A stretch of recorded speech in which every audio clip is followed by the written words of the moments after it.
ভিতরে একটা প্রাণী আছে যার নাম হলো দফ। হাদিসের ভিতরে এসেছে দফ। এটা ডিকশনারিতে খুঁজতে গেলে শুধু দফই আসে। কিছুদিন আগে বাংলাদেশে একটা ভাইরাল হয়েছিল সান্ডা। কথা কোন ঠিক কিনা?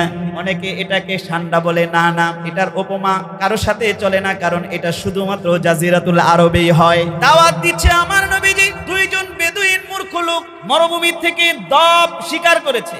দফ এটা গুইসাবো না, হ্যাঁ, আবার গুইসাবের থেকে একটু ছোট, এটা আরবি হয়, এটা খায়।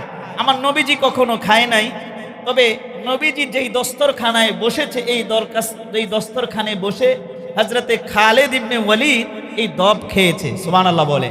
আরবের ভিতরে এখনো দব খাওয়ার প্রচলিত আছে। দুইজন বেদুইন ব্যক্তি দব শিকার করে এসেছে। একজন আরেকজনকে দিকে, ওই যে ওই লোকটা দাঁড়ায়া দাঁড়ায়া মানুষের মধ্যে দাওয়াত দিচ্ছে, এটা কে রে? আরেকজনে বলে, এটাকে চিনিস না? এটা হচ্ছে আব্দুল্লাহর বেটা মুহাম্মদ। তো এই নিয়ে আব্দুল্লাহর বেটা মুহাম্মদ যে ভাইয়ের সাথে ভাইয়ের বন্ধন ছিন্ন করে, বাবার সাথে বাবার বন্ধন ছিন্ন করে দেয়, মায়ের সাথে সন্তানের বন্ধন ছিন্ন করে দেয়, এই নিয়ে সেই ব্যক্তি। গ্রাম্য মানুষ তো মূর্খ মানুষ, তাদের মুখের ভাষা কেমন হয় এটা আমার চাইতে আপনারা বেশি ভালো বোঝেন, ঠিক কি না? এই কথা শোনার পরে যা মুখ দিয়ে আসতেছে তা গালাগালি করতেছে, আমার নবীজি শুনতেছে। সুবহানাল্লাহ বলেন। হযরতে ওমর দেখতে পেলেন এই বেদুইন দুইটা আমার নবীজিকে জাতা ভাষায় গালিগালাজ করতেছে। অমুকের বেটা অমুক, এরকম করে একবার কবারি তরবারি খাপ থেকে বের করে আবার ঢুকায়, কারণ আমার নবীজি তো সামনে। সুবহানাল্লাহ। নবীজির সামনে বেয়াদবি করা যাবে? নবীজি বলে, ওমর থামো। নবীজি কাছে গেলেন, কি ব্যাপার, আপনারা আমাকে গালাগালি করতেছেন, যে তোমাদের কি বিশ্বাস হয় না আমি আল্লাহর রসুল? কয় না, আমাদের বিশ্বাস হয় না। নবীজি বললেন, কি হলে বিশ্বাস হবে যে আমি আল্লাহর রসুল?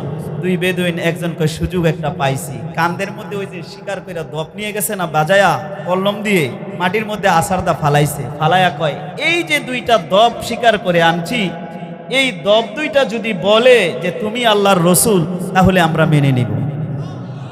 নবীজি বলে, ঠিক আছে। এই কথা বলতে দেরি, ঠিক আছে বলতে দেরি, হযরত ওমর তাকায়া দেখে দুইটা দপ হঠাৎ করে লড়তেছে।